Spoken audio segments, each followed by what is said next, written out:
তো প্রথমে তেলের মধ্যে পেঁয়াজ কুচি দিয়ে ভালো করে ভেজে নেব। অল্প লাল লাল হয়ে গেলে পেস্ট করে রাখা কাঁচামরিচ, পেঁয়াজ, রসুন বাটা দিয়ে দিলাম। তারপর হলুদ, শুকনো লঙ্কা গুঁড়ো আর লবণ দিয়ে ভালো করে কষিয়ে নেব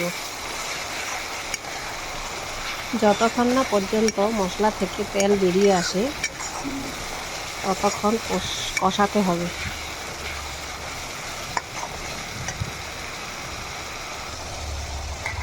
দেখো সুন্দর কষে গেছে মশলাটা। তারপর টমেটো দিয়ে দিলাম।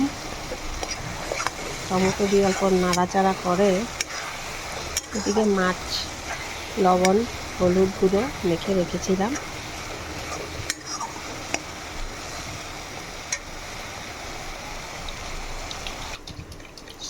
এই যে দেখো,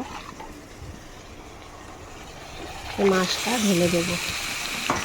আমি এরকমভাবে বানাতেই ভালোবাসি। অনেকে আছে যে সব মশলা দিয়ে আগে মেখে নেয়, কিন্তু আমার এই পদ্ধতিটাই সহজ লাগে।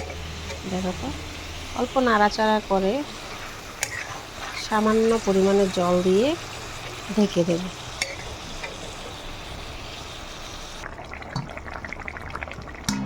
জল দিয়ে দিলাম, তারপর ঢেকে দিলাম।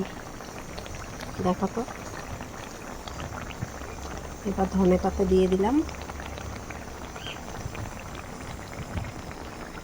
এইবার দেখো তো কত সুন্দর লাগছে বন্ধুরা।